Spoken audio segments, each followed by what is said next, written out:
y sus hijos. Uno de los hijos que venía en la parte de atrás del carro está con vida, fue testigo de los hechos, aproximadamente de 10 años, el hijo de Miguel. ¿Y por qué iba el bebé en el carro de la funeraria, alcalde? Él, pues, me imagino que se estaba haciendo diligencias familiares y aprovechó pues que iba a viajar para poder mover a su familia o transportar a su familia en el carro fúnebre. Él solo tiene ese vehículo, el cual pues creería yo que por eso traía a su familia. Con él no estaba trabajando en ese momento. Creería que tenía cuestiones personales y por las cuales pues se desplazó con su familia en el vehículo laboral. ¿Cuántas personas, cuántos hijos tenía él? 3 hijos. 3 hijos, ¿y los otros dónde estaban?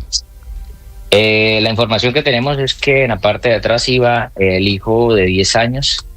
No sabemos si estaba el otro todavía, está con los familiares en este momento. El Instituto de Bienestar Familiar pues está haciendo lo respectivo. Pero alcalde, ¿eso quiere decir el niño de 10 años, el mayor, se salvó del ataque terrorista?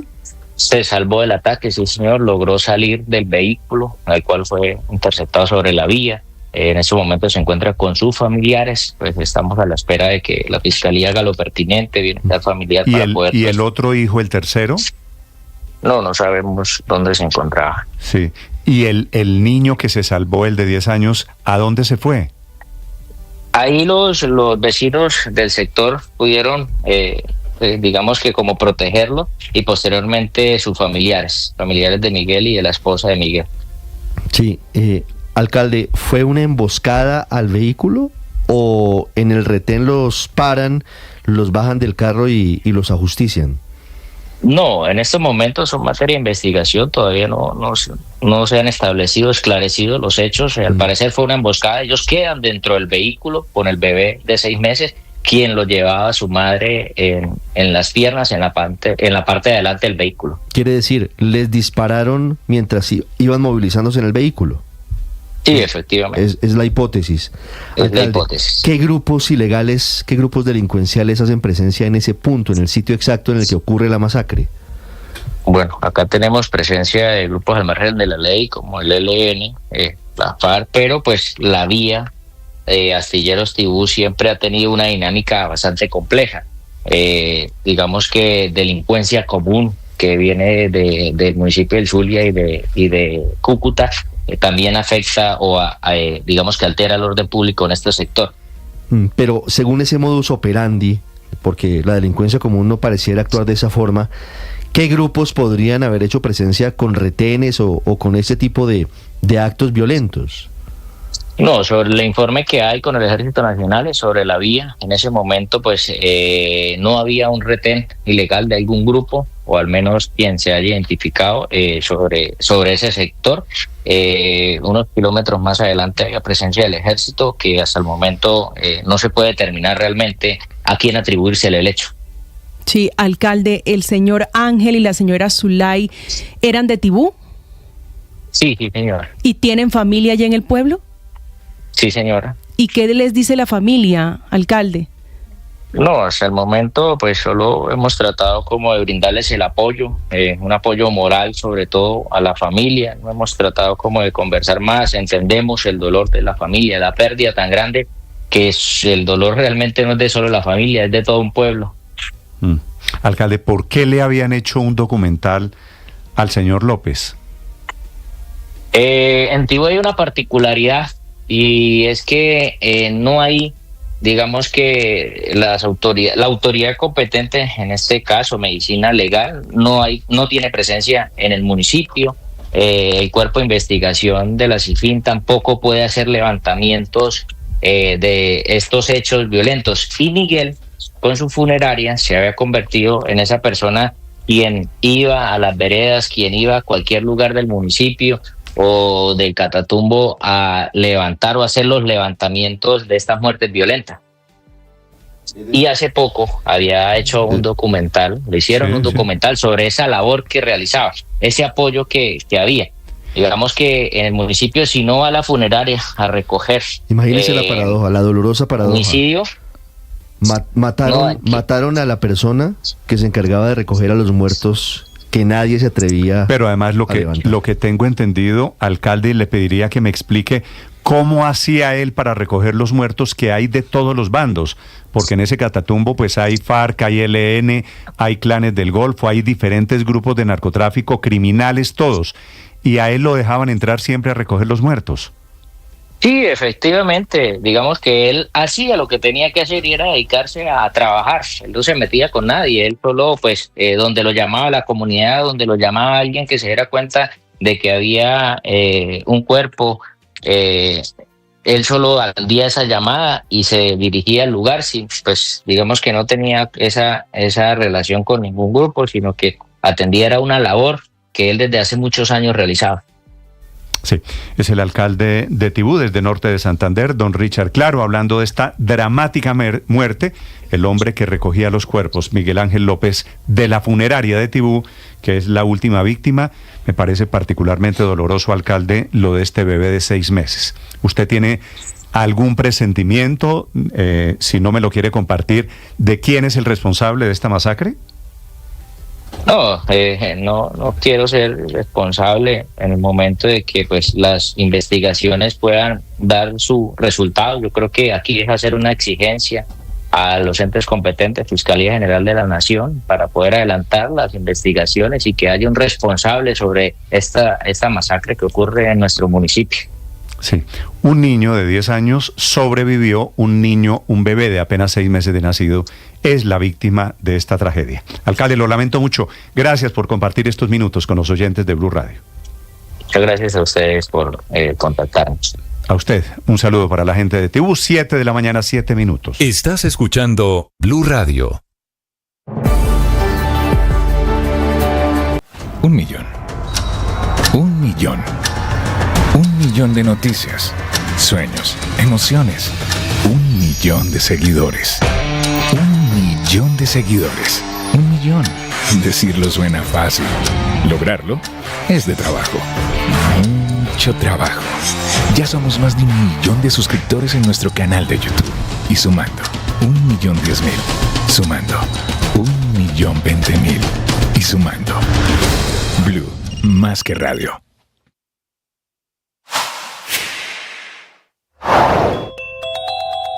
Surgieron los primeros obstáculos e inconvenientes para desarrollar el acuerdo de paz alcanzado, la tregua por los gobiernos de Israel y de Hamás. Esta mañana Israel está acusando a Hamás de querer modificar el acuerdo que fue anunciado con bombos y platillos ayer desde Qatar. Un acuerdo que apagaría los fusiles durante 6 semanas y que produciría, entre otras cosas, también el intercambio de prisioneros por secuestrados. Tuvo la mediación histórica de Qatar, que fue el país anfitrión. Se anunció el acuerdo en Doha. De Egipto y de Estados Unidos a 4 días del fin del gobierno del presidente Biden. Esta madrugada Israel volvió a bombardear, mató a 71 personas con el argumento de que el cese al fuego empezaría el próximo domingo. La oficina del primer ministro Netanyahu pospuso indefinidamente la reunión en la que todo el gabinete israelí debe votar esa tregua, que es el paso siguiente. Están diciendo que Hamás está haciendo exigencias extorsivas de última hora, es decir, Israel podría no votar políticamente, administrativamente la tregua, hasta que Hamás aclare esos reclamos de última hora. En estos días he estado escribiendo un nuevo libro, metido allí en mi cuarto de invierno, escribiendo duro, viendo todo lo que he leído, los apuntes, las fichas bibliográficas que tengo, porque fueron 18 meses de investigación. Y el tema es la esperanza, el tema es la resiliencia, el tema es saber resistir, saber doblarse, saber romperse y saber restaurarse. Y allí he entendido que siempre podemos volver a empezar, que siempre podemos tener un nuevo propósito, un nuevo plan y lanzarnos a construirlos. Tú puedes emprender una nueva experiencia, porque tú eres una persona valiosa y una persona capaz. ¡Ánimo! Tú sabes.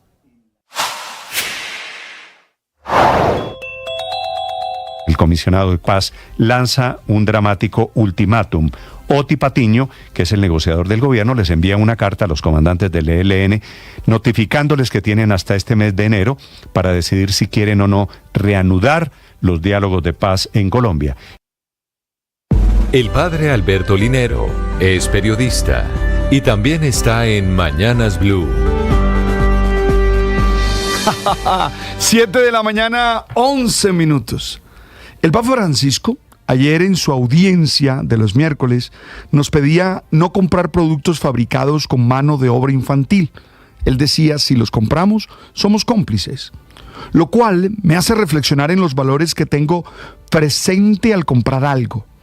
En el acto cotidiano de comprar solemos centrarnos en 3 factores principales: el valor económico, el gusto y la utilidad.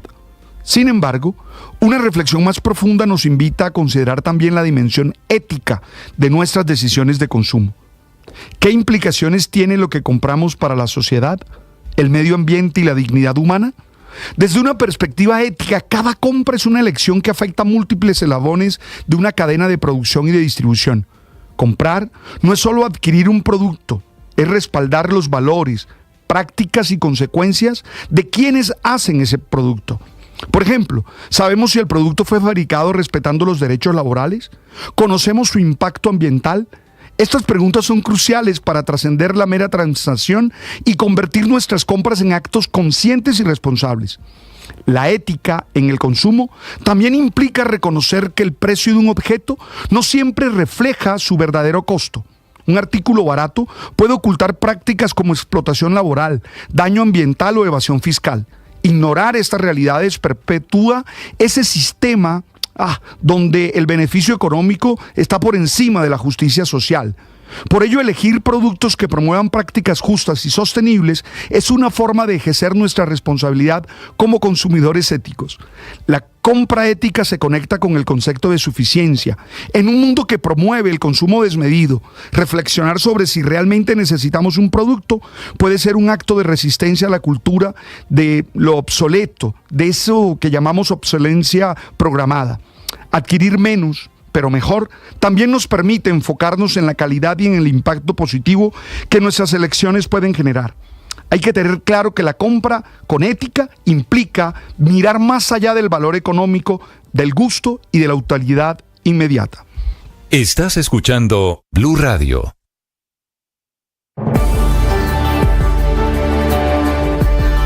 Un millón.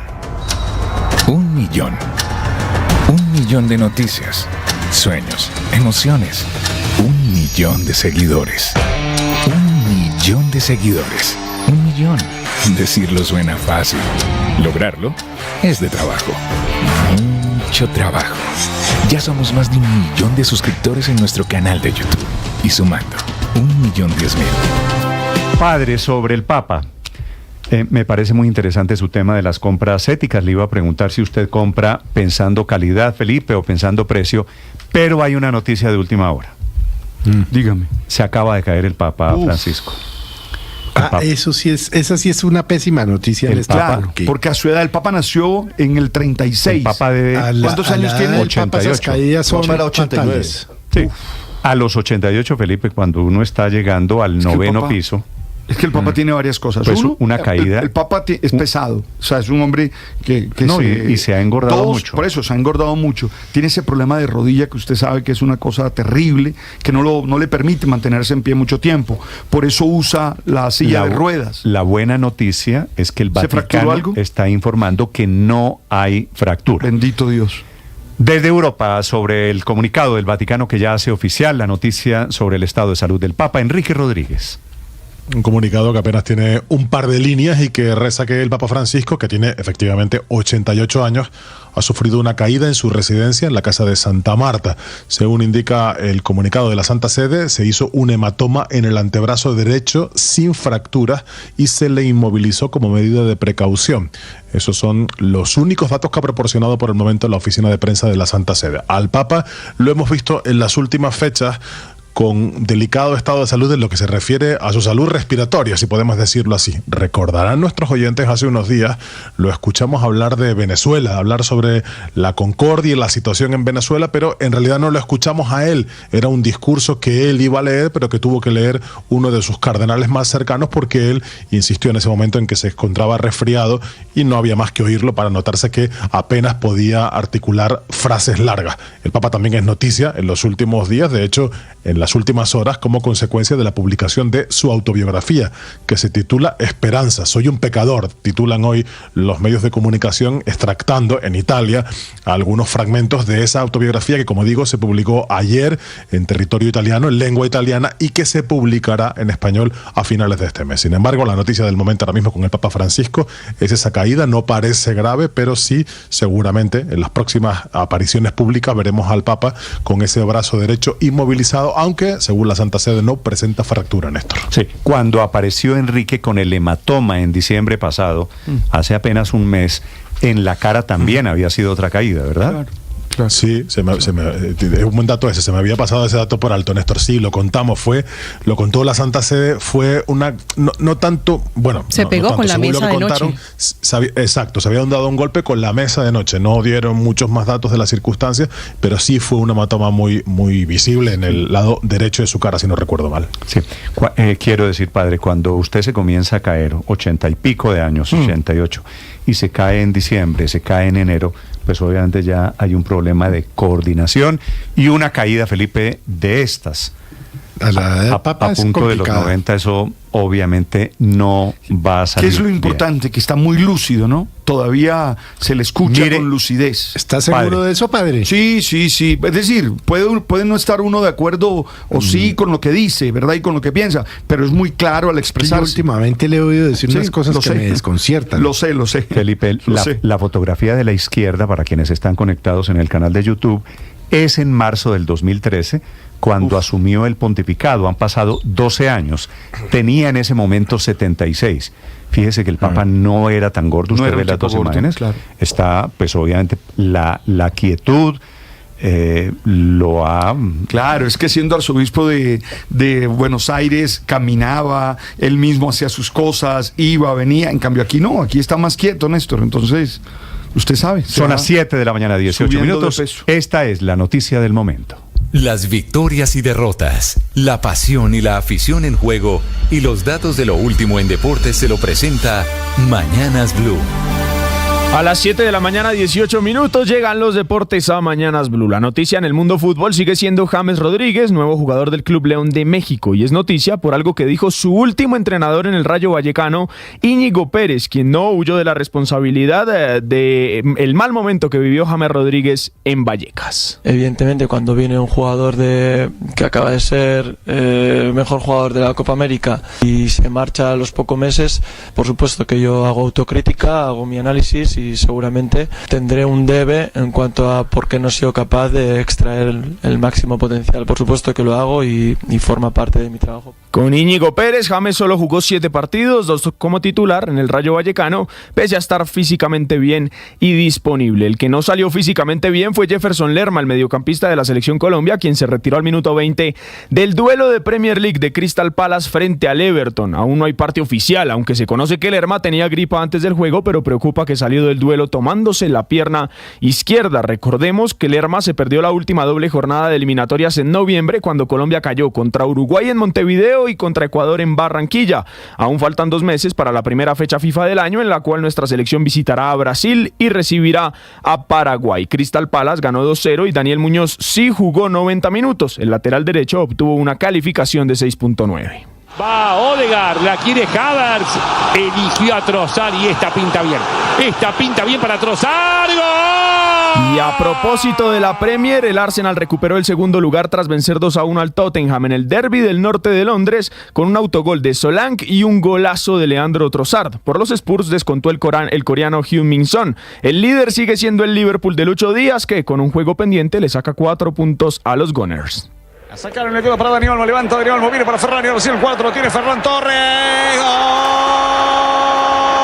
En la Copa del Rey, Barcelona clasificó a los cuartos de final luego de golear 5-1 al Real Betis. Anotaron Gavi, Koundé, Rafinha, Ferran López y Lamine Yamal para los blaugranas, y el descuento del Betis fue del brasileño Vitor Roque. El Barça suma 10 goles en 2 juegos tras golear también al Madrid en la final de la Supercopa de España, y el Almería de Luis Javier Suárez se quedó por fuera frente al Leganés tras caer 3-2. El Samario anotó el primero de su equipo y ya suma 21 goles en 24 juegos esta temporada. Y César Torres, director técnico de la Selección Colombia Sub-20, dio a conocer la lista de 23 convocados para el sudamericano que será en Venezuela a partir del 23 de enero, en el que nuestra selección enfrentará a Argentina, Ecuador, Bolivia y Brasil. 3 arqueros: Jordan García, Andrés Tobar, Alexei Rojas, Fedoruchenko, el colombo ruso. En la defensa, Keimer Sandoval, Juan Arizala, Carlos Arabia, Simón García, Yeimar Mosquera, Julián Bazán, Elkin Quiñones y Luis Rentería. Los volantes son Alejandro Ararat, Kenner González, Roiner Benítez, Jordan Barrera, Luis Landázuri, John Montaño y Joel Canchimbo, y los delanteros son Alejandro Villarreal, Oscar Perea, Jeffrey Rodríguez, Andy Batioja y Neisser Villarreal. El debut de la tricolor será el 26 de enero frente a Argentina a las 6:30 de la tarde.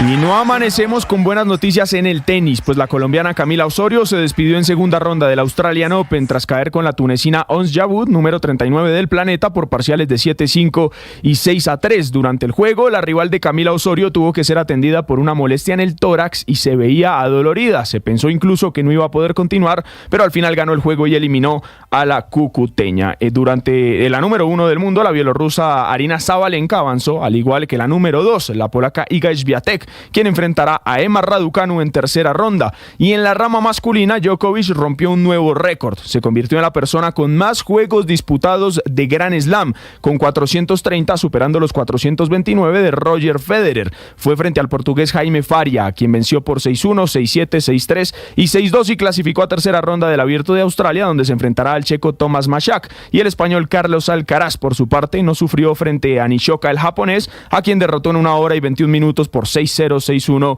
y 6-4. En tercera ronda se verá con el portugués Nuno Borges. 7 de la mañana, 22 minutos, los deportes en Mañanas Blue. Estás escuchando Blue Radio. Escanea este código y suscríbete a nuestro canal de YouTube, @Blue Radio Co. Y disfruta y participa de la programación de Blue Radio. Blue Radio, le ponemos cara a la radio. Blue Radio, la alternativa.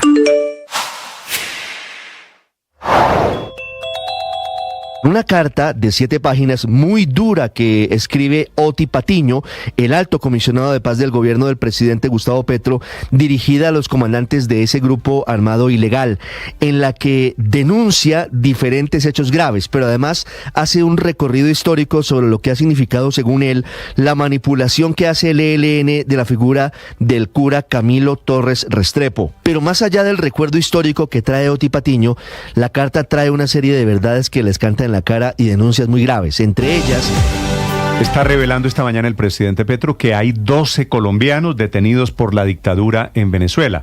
Está celebrando el presidente Petro la libertad esta mañana de Carlos Correa, que es un defensor de derechos humanos, había sido detenido la semana pasada y es de los que ha soltado Maduro, que espera el presidente Petro crezca esa lista. Cristian Correa. Hola Néstor, buenos días. Y a través de un trino en la red social X, el presidente Gustavo Petro confirmó la liberación del defensor de derechos humanos y periodista Carlos Correa. Citó a través de este trino, entre comillas, que cuando la tregua entre Hamás e Israel habla de la liberación de centenares de rehenes de una y otra parte, cuando Cuba ha liberado a más de 500 prisioneros y es importante para la paz de las Américas que Venezuela libere a todas las personas detenidas en el marco de las elecciones y las poselecciones, incluidos los 12 colombianos detenidos en su territorio. Y llama la atención de esta publicación, Néstor, que es la primera vez que el presidente Gustavo Petro habla de una cifra de colombianos detenidos en Venezuela. Recordemos que entre los tantos anuncios y amenazas de Maduro, previo a su juramentación, anunció que había sido detenidos 7 ciudadanos extranjeros que calificó como mercenarios, entre los que hay 2 colombianos que están siendo acusados por el régimen de fraguar acciones que buscarían desestabilizarlos antes de esa posesión del 10 de enero. Además, hay otro caso y es el del auxiliar de policía de Cúcuta que pasó a la frontera el 2 de enero y sobre el que aún no se conoce su paradero. Estamos hablando del auxiliar de policía Jesús David Tarazona, el mismo que la policía de Norte de Santander confirmó que aún no hay información y que probablemente haría parte de esta lista de colombianos que están detenidos en Venezuela y que el régimen justifica sus detenciones en lo que estaría, según él, buscando acciones para desestabilizarlo. Además, es importante destacar que en esta larga lista de anuncios y amenazas que hizo el régimen de Nicolás Maduro previo a su posesión del 10 de enero, habló de que son 125 los ciudadanos extranjeros detenidos en el país en medio de lo que ellos califican como estas acciones para acabar con el régimen y invadir el país, según lo que ha manifestado Nicolás Maduro. Cierra el trino entonces el presidente Gustavo Petro con una frase muy importante y pide que las Américas sean tierra de libertad sin presos políticos, una vez más haciendo referencia entonces a la situación de Medio Oriente y comparándola con la situación que vive la región. Cristian, gracias. 7:26 a.m.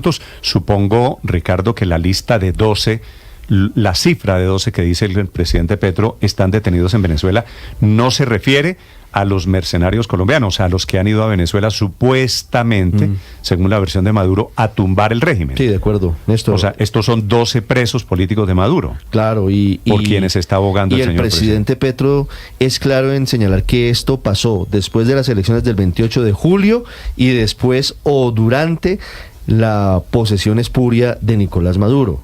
Ahí hay una diferenciación y es que el presidente Petro evidentemente confirma en este mensaje que él sí reconoce que en Venezuela hay presos políticos por parte de la dictadura. Y aún así envió un delegado de su gobierno al acto de posesión que fue el viernes de la semana pasada. Efectivamente, esta es la noticia del momento en Venezuela, la libertad de Carlos Correa, que es un luchador en el tema de derechos humanos. Alcanzó a estar un poquito más de una semana preso del régimen. Santiago Martínez desde Caracas.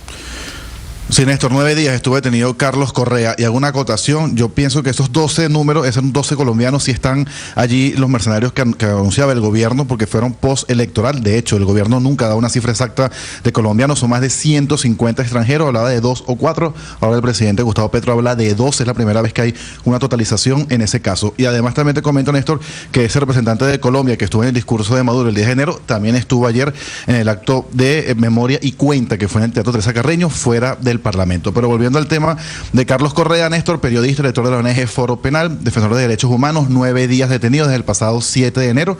9 días en los cuales su familia nunca conoció oficialmente dónde estuvo y ni siquiera cuál era el caso o los delitos por los cuales estaba detenido. De hecho, ni siquiera se le permitió un defensor privado o un abogado de su confianza. No obstante, en horas de la madrugada de hoy jueves se confirmó pues su excarcelación. Esto justamente luego de conocerse también que había sido presentado antes en un tribunal, el Tribunal Cuarto de Control con competencia en terrorismo, por lo cual se concluye que terrorismo es uno de los delitos que le imputaron. Sin embargo, pues no hay mayores detalles judiciales, por así llamarlo. Si se conoció que la libertad no es libertad plena, pues deberá presentarse periódicamente en tribunales, pues el juicio o el caso seguirá su curso, pero con el excarcelado. Recordemos que su detención fue el 7 de enero, en un caso en el que lo relacionaban con el cuñado Edmundo González Urrutia y con el ex candidato presidencial Enrique Márquez. Pues al parecer ellos intentaban, coordinaban o hablaban más bien de alternativas para juramentar fuera de Venezuela a Edmundo González Urrutia. Resaltar además que Carlos Correa es apenas uno, Néstor, de los 83 detenidos que van en apenas 16 días que lleva el año 2025. La mayoría justamente apresados el 9 de enero, ese día más de 40 y casi 20 más 2 días antes, el 7 de enero, el mismo día que detuvieron a Correa, que repito, hoy en horas de la madrugada fue excarcelado. En paralelo, pues se mantiene también una pelea diplomática entre el gobierno de Maduro y la Unión Europea, luego de que el pasado martes se limitara a un máximo de 3 funcionarios acreditados en Caracas en las embajadas de Francia, Italia y Países Bajos, una decisión que ya fue respondida por Francia y Países Bajos. En el caso del ministro neerlandés de Relaciones Exteriores, él se llama Caspar Velkamp, le comunicó al encargado de negocios de Venezuela en Países Bajos la decisión de reducir a la mitad el personal diplomático de Venezuela. Eran 4, ahora serán 2. Y además adelanta que presentaron una objeción contra la restricción de movilidad de los diplomáticos en Caracas y que si se mantiene esa medida, pues podrían considerar también otra medida recíproca en Países Bajos. Mientras Francia esta mañana, Néstor, convocó al encargado de negocios de Venezuela en ese país para anunciarle que tomará todas las medidas de reciprocidad que juzgue necesarias. Aún no hay detalles de cuáles serían, no sin antes rechazar pues las alegaciones de que la medida de parte del gobierno de Maduro es por injerencia, insistiendo en que Francia lo que quiere o lo que intenta es mantener un diálogo con las partes para facilitar una salida a la crisis venezolana. Néstor. Santiago, gracias. Todo lo que está pasando en Venezuela es en vísperas de que llegue al poder nuevamente segunda parte del gobierno del presidente Donald Trump. La crisis diplomática con Europa, la libertad esta madrugada de este defensor de derechos humanos. Y no por casualidad, Venezuela fue el tema o uno de los temas de América Latina de la audiencia de Marco Rubio, que va a ser el secretario de Estado en el nuevo gobierno, en el de Trump, a partir del lunes de la semana entrante. Desde Washington, Juan Camilo Merlano. Néstor, y que tiene Marco Rubio prácticamente el camino despejado para ser confirmado rápidamente como el nuevo secretario de Estado de los Estados Unidos. Dice que su agenda se va a basar en cumplir con 3 objetivos: hacer Estados Unidos más fuerte, más seguro y más próspero.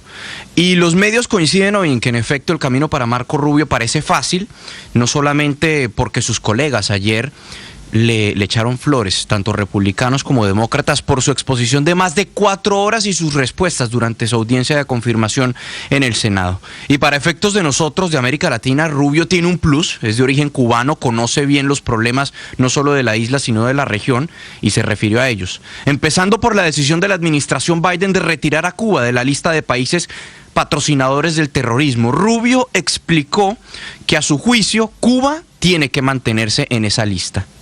Sponsor of terrorists. Without a question, and I'll tell you why. Number one, the FARC, which is, the elements of the FARC and the ALN for that matter in Colombia. These are narco-terrorist organizations and have been. They started out as ideological organizations that now figured out they're Marxists, but they want to make money selling cocaine. So they've done that. They have had the full support of the Cuban regime throughout their entire existence. Aquí explica Marco Rubio las razones por las que cree que Cuba se debe mantener en la lista y empieza diciendo: primero, por las FARC, los elementos de las FARC y el ELN, en este caso en Colombia. Estas son organizaciones narcoterroristas y lo han sido. Empezaron como organizaciones ideológicas y ahora resolvieron que son marxistas, pero quieren hacer plata vendiendo cocaína. Ellos han tenido el respaldo completo del régimen cubano durante toda su existencia, decía Marco Rubio, quien no anticipaba si iban a tomar la decisión inmediata de revertir la medida de haber sacado a Cuba de la lista de países que patrocinan el terrorismo, pero sí dijo que el gobierno Trump no estaba atado a esa decisión. Por supuesto que también habló de un tema que le apasiona: Venezuela. Rubio siempre ha sido un crítico durísimo del régimen de Maduro. Dijo que todo se tiene que, abro comillas, reexplorar luego del fraude de Maduro. Venezuela, sadly, is not governed by government. It's governed by a narco-trafficking organization that has empowered itself of a nation state. And we have seen, I believe, upwards of 7, 8, 9 million Venezuelans have just left the country. More are expected to leave. I was in strong disagreement with the Biden administration because they got played the way that I knew they would get played. They entered into negotiations with Maduro. He agreed to have elections. The elections were completely fake. They leveraged migration against us to get those concessions, and now they have these general licenses where companies like Chevron are actually providing billions of dollars of money into the regime's coffers. Este último punto es muy importante. Dice el nominado Marco Rubio: Venezuela lastimosamente no es gobernada por un gobierno, sino por una organización narcotraficante que se ha adueñado del Estado-Nación. Yo estuve en un fuerte desacuerdo con la administración Biden porque los engañaron de la forma como yo sabía que los iban a engañar. Entraron en una negociación con Maduro, aceptaron tener elecciones que fueron completamente falsas. Buscaron sacar ventajas sobre nosotros con la migración y ahora tienen esas licencias generales, o compañías como Chevron están suministrando miles de millones de dólares a los cofres del régimen, dice el nominado secretario de Estado Marco Rubio, anticipando que no está para nada de acuerdo con las licencias particulares, por ejemplo esta para la petrolera estadounidense Chevron, que le permite realizar operaciones con el petróleo y gas venezolano, y acto seguido decía que eso se tiene que reexplorar. De hecho, el uso de sanciones o el mecanismo de sanciones como una estrategia de los Estados Unidos para disuadir fue criticado durante la audiencia, y le preguntaron a Marco Rubio sobre las sanciones y él las defendió. Las defendió porque dijo que en efecto podían lograr un cambio de comportamiento en aquellos países que eran objeto de sanciones. También habló sobre México, dijo que la posición de México frente a Venezuela era, abro comillas, lamentable, que tenían que hacer más para frenar la migración ilegal y para combatir organizaciones criminales en la frontera, particularmente por el tráfico de fentanilo, que es un problema de seguridad nacional o una amenaza para la seguridad nacional de los Estados Unidos. Y habló de Panamá, del canal de Panamá, y dijo que sí hay un argumento legal para que Estados Unidos plantee que se han violado los términos del acuerdo Carter-Torrijos, que trasladó la soberanía o que le dio la soberanía a los panameños sobre su canal de Panamá, porque no se está respetando la neutralidad del canal por cuenta del control de los chinos en los alrededores. No control directamente del Partido Comunista Chino o del gobierno chino, sino de empresas chinas, que dice Marco Rubio que hay un consenso entre republicanos y demócratas en el sentido de que hay varias compañías chinas en ambas entradas del canal de Panamá y que en una situación eventual de guerra o de conflicto, China puede tomar ventaja sobre eso frente a los Estados Unidos. Entonces fue una exposición bastante amplia del nominado a secretario de Estado, quien el lunes a las 3:15 de la tarde habrá una sesión a puerta cerrada del comité en pleno para votar su nominación. Se espera que pase sin ningún problema, sin ninguna complicación, y luego la plenaria del Senado debería votar. Es decir, que Marco Rubio podría ser el primer funcionario de la administración Biden en ser confirmado, Néstor. Estás escuchando Blue Radio.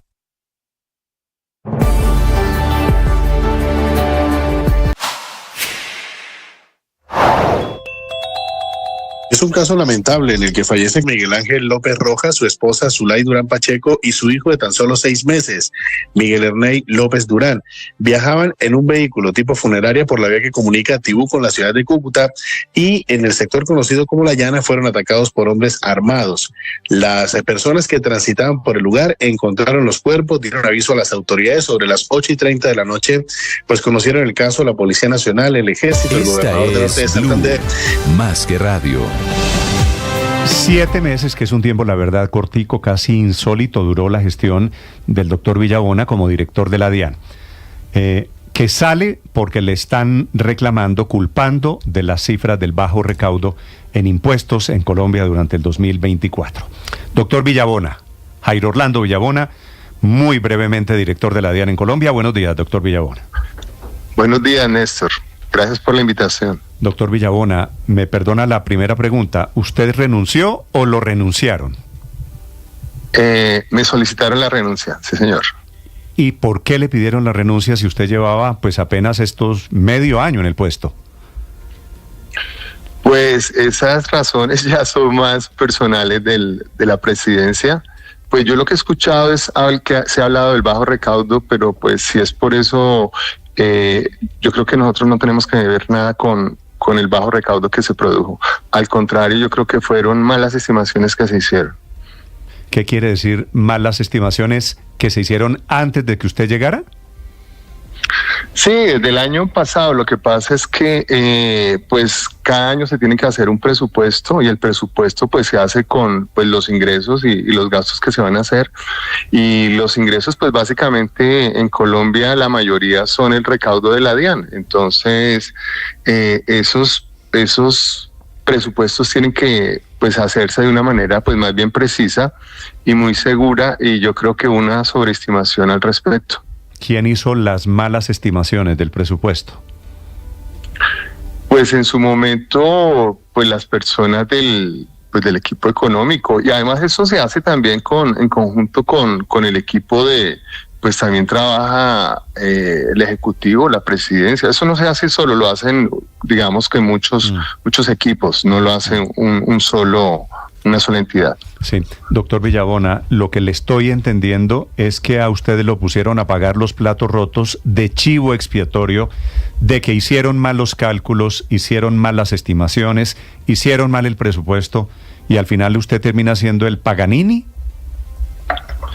Pues digamos que uno tampoco debe decir que es la víctima, pero lo que hubo de sobreestimación, por ejemplo, en los litigios, es que las cifras son muy evidentes. En los litigios tenían un estimado de 10 billones que no se dieron. Eso sí no fue culpa del gobierno, la deducibilidad de las regalías, que la Corte las hizo deducibles, son 6 billones. En la gestión de la DIAN que se había formulado se habían colocado 13.4 billones y se bajaron 10 billones de eso, ahí van 26 billones. Y los anticipos del año 2023 se comieron prácticamente todo el impuesto del año 2024, porque el año 2023 en la economía fue muy malo y los anticipos que se habían hecho del año 2022, que fue muy bueno, y que se presentaron en 2023 fueron anticipos muy altos que se comieron todo el impuesto del 2023. Además, sectores importantes como, por ejemplo, la minería, el precio del carbón disminuyó mucho. Digamos que el comportamiento de la economía del año 2023, que es la que genera el recaudo del 2024, fue muy malo. La economía del 2023 fue mala, entonces se refleja en los recaudos del 2024. Entonces ahí están varias de las explicaciones por qué el recaudo no fue lo que correspondía. Uno tiene que hacer los presupuestos, un principio de las finanzas tiene que ser muy conservador. Uno no, al contrario de ser muy optimista, porque está mal hecho cuando usted es muy optimista porque sobreestima los gastos. Uh-huh. Sí. ¿En qué condiciones encontró, doctor Villabona, la DIAN? Pues la DIAN yo creo que es una entidad muy buena, donde trabaja mucha gente con un nivel profesional muy alto. Pero hay problemas por ejemplo, en la parte de los sistemas de información en tecnología. A pesar de que se han hecho cosas muy buenas, sin embargo, hay un atraso importante. Y estamos trabajando en la actualización del Fondo DIAN, que es un préstamo del BID por 250 millones de pesos, eso es casi $1 billón, y el 77% correspondía precisamente a la actualización tecnológica. Entonces hay un rezago importante. Se han hecho cosas interesantes como subir una cantidad de información a la nube que hace que sea más seguro y las operaciones sean más rápidas. Se hicieron cosas muy importantes, pero no son la solución definitiva. Hay que meterle todos estos recursos. Estamos pendientes de que el BID apruebe la prórroga hasta el año 2028, y eso pues realmente le va a servir mucho a la entidad, pero hay inconvenientes. Por ejemplo, no sé si vieron el noticiero del fin de semana donde hay una persona que denunciaba que se metían al sistema de información y le podían bajar el valor de una cuenta, y es una denuncia que se hizo en La Guajira, y eso pasa. O sea, el sistema pues no es tan seguro como uno pretendiera, y hay que hacer muchos arreglos en la parte tecnológica. Doctor Villabona, usted con sinceridad nos acaba de decir de cuáles fueron los descaches que impidieron que se cumplieran las metas de recaudo tributario para el 2024, y muchos analistas dicen que el gobierno ha cometido los mismos errores sobreestimando ingresos para este 2025. ¿Qué cree usted sobre esa opinión de analistas? Trabajando estos 7 meses para el gobierno, ¿se están cometiendo esos mismos errores? ¿Se están inflando, sobreestimando presupuestos, ingresos para este 2025? Pues en eso hemos venido trabajando con el ministerio, y hay un valor de ejecución, de gestión de la DIAN que en mi opinión sí está por encima de lo que debe ser y debe revisarse. Hay un plan financiero que se revisa, yo creo que hacia el mes de febrero o marzo. Ahí tendrán que mirar si ese valor se corrige o no, porque la meta de gestión adicional de la DIAN, en mi opinión, sí está un poco alta y no corresponde con los cálculos que nosotros hicimos al interior. Sí, como aunque el presidente es quien hace, digamos, públicamente el nombramiento del director de la DIAN, es realmente el ministro de Hacienda, el jefe directo del director de la DIAN, porque es además una entidad adscrita al Ministerio de Hacienda y Crédito Público. ¿Cómo era su relación estos meses con Diego Guevara, nuevo ministro de Hacienda? Pues Diego lleva muy poco, pero mi relación realmente fue muy buena con Ricardo Bonilla, que fue el ministro anterior, y con Diego también, él es compañero de la universidad. Digamos que ahí pues se llevó muy buena relación con ellos siempre, pero uno lo que ve es que definitivamente hay problemas, hay un problema de fondo, hay un problema estructural, y es el sistema tributario. El sistema tributario colombiano está lleno de beneficios tributarios, que son 294, y hay que hacer una reforma estructural de ese sistema. El sistema nuestro está agotado.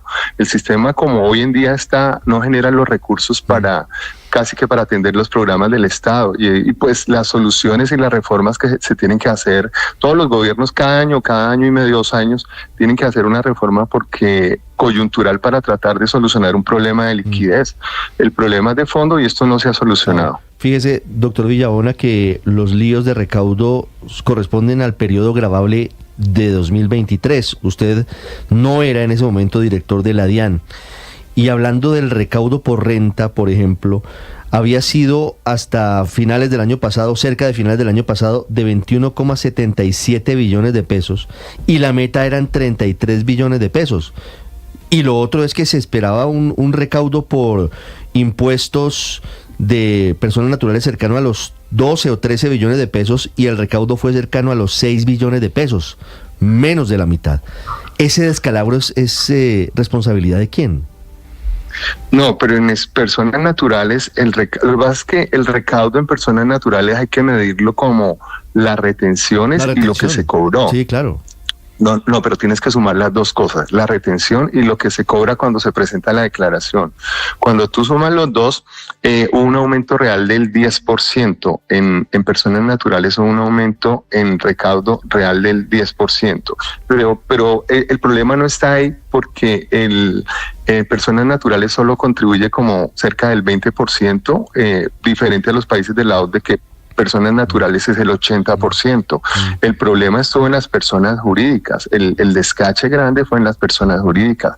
En los anticipos que seguramente no tuvieron en cuenta que el anticipo del año 2023 para el año 2024 había sido demasiado alto. Seguramente no se estimó en su momento eso. Pero doctor Villabona, yo estoy leyendo un documento del Ministerio de Hacienda que dice eso: recaudo efectivo por renta de personas naturales este año 2024 fue algo de más de 6 billones de pesos, casi la mitad de lo esperado. El resto quedó en retenciones. No, ¿Ahí no hay hueco? Claro, pero es que ese recaudo es el que se hizo cuando se presentó la declaración. Pero lo que estoy explicando es que tiene que sumar las retenciones más el pago cuando se presentó la declaración. Entonces sí es cierto que el que se estimaba cuando estaban presentando la declaración era cerca de 12 o 13 billones de pesos y fue 6. Pero cuando usted suma los dos, el recaudo sí fue más alto en personas naturales. Okay. Y nosotros tenemos las cifras de eso. Ok. Doctor Villabona, ¿usted estaba trabajando en la nueva reforma tributaria? Sí, pues sí, claro, digamos, todavía no hay una reforma tributaria concebida, pero nosotros sí dejamos muchísimos aspectos planteados para esto, por ejemplo, con el control de pagos en efectivo, las recompensas, la fiscalización virtual. Pero por parte, ¿qué quiere decir control de pagos en efectivo? Es que, digamos, una parte por las que la gente evade impuestos es simplemente haciendo transacciones en efectivo. Uno a veces va a restaurantes muy prestigiosos y le piden que paguen efectivo, a estaciones de gasolina, cirugías muy costosas, estéticas, que valen muchos millones y los médicos cobran en efectivo. Entonces nosotros pues estábamos proponiendo ataque de esto. Por ejemplo, en las cirugías estábamos mirando el alquiler de las salas de cirugías y podemos tener un indicador más efectivo de realmente cuánto pudo haber recibido un médico, ¿no? Por las cirugías. Pero lo que usted me está diciendo es, la nueva reforma tributaria va a intentar taponar los goles que les meten a través de transacciones en efectivo. Exactamente.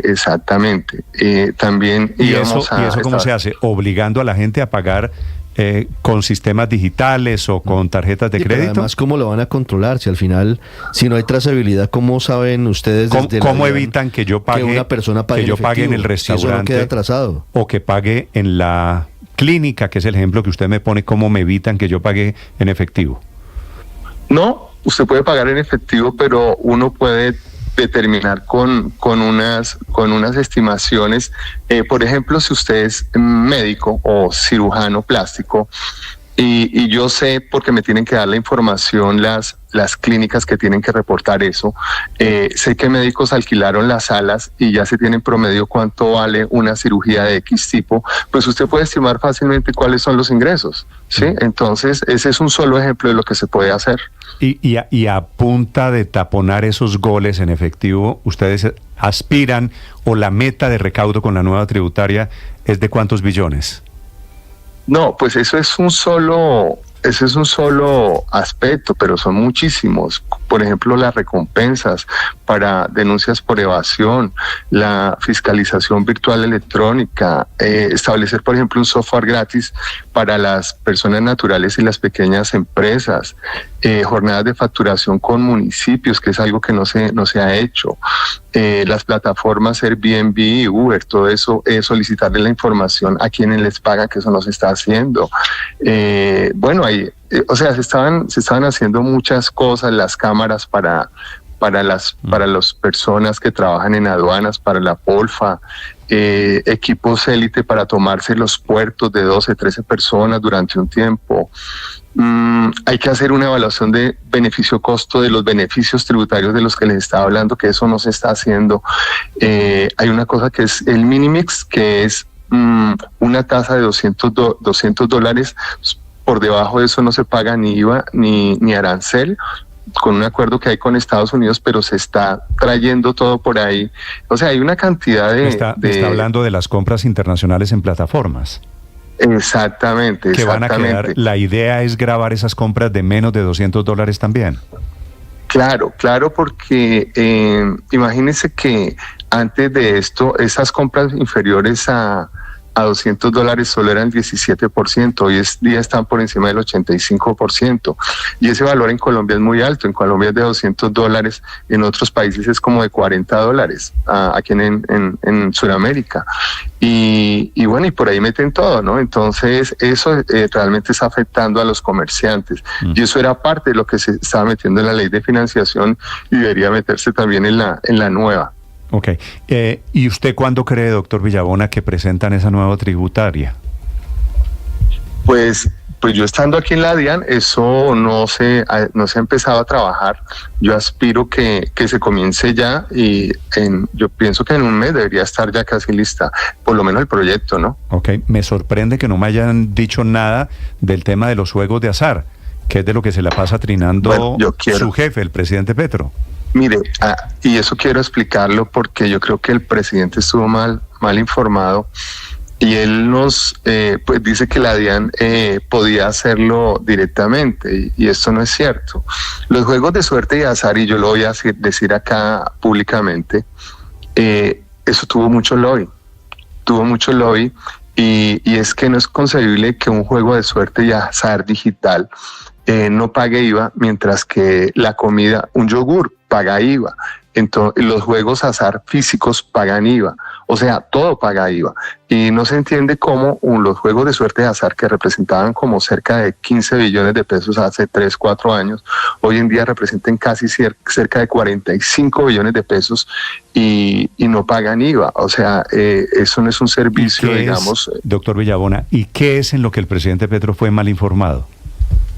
Pues él dice que la DIAN simplemente con una resolución o una norma interna podía hacer eso, pero pues eso no es cierto. Eso tiene que ser por ley, porque es un impuesto, es un nuevo impuesto a una actividad, y un impuesto nuevo a una actividad tiene que ir por Congreso. Doctor Villabona, lo que usted quiere decirnos es que las empresas de suerte y azar hicieron lobby con los congresistas del Pacto Histórico, en su mayoría, que eran los ponentes de la reforma tributaria, que fueron los que quitaron el artículo del impuesto a los juegos online en la reforma tributaria que se cayó. No fue con los ponentes de juegos de azar. Yo estuve pues en las comisiones económicas. Eso fue en la reunión de las comisiones económicas en las casas de Santa Bárbara, donde fue que se discutió eso, y hubo congresistas de todos los partidos que hicieron eso. ¿Qué es, doctor Villabona, perdóneme, qué es en las casas de Santa Bárbara? Ahí donde se hacen las reuniones para discutir las reformas, donde se hacen las discusiones con los equipos de las comisiones terceras y cuartas de Cámara y Senado. Y ahí están todos los partidos, no está el pacto histórico, están todos. ¿Pero qué y es? ahí ¿Las casas de Santa Bárbara son las casas donde viven los congresistas o qué es? No, eso es un sitio que queda aquí cerca del Ministerio de Hacienda, que hay unos salones grandes donde se hacen estas discusiones. Ya sé de qué me está hablando. Pero es físicamente donde se hacen negociaciones de carácter público. Y son audiencias públicas. Sí, ahí van todos los congresistas de todos los partidos y no fueron los del pacto histórico, fueron muchos que estuvieron en contra de esto y ahí, por ejemplo, también estuvieron en contra este representante Garcés, creo que se llama, estuvo muy en contra, por ejemplo, de que los bienes personales que llevan a las empresas se grabaran. Y pues eso pues me parece absurdo también, o sea, como un congresista va a defender este tipo de cosas donde simplemente se llevan bienes suntuarios a las empresas para no pagar impuestos o para deducir costos. Son cosas que no se pueden defender, pero sin embargo eso se hizo.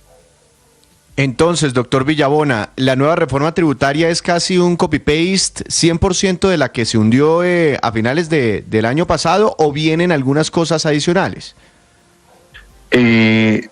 No, pues como no se ha empezado, yo creo que se van a retomar muchas de las cosas, pero se pueden incluir muchísimas cosas nuevas, en lo que estábamos trabajando nosotros aquí en la DIAN, y eran de algunas de las cosas que les estaba relatando, se pueden incluir.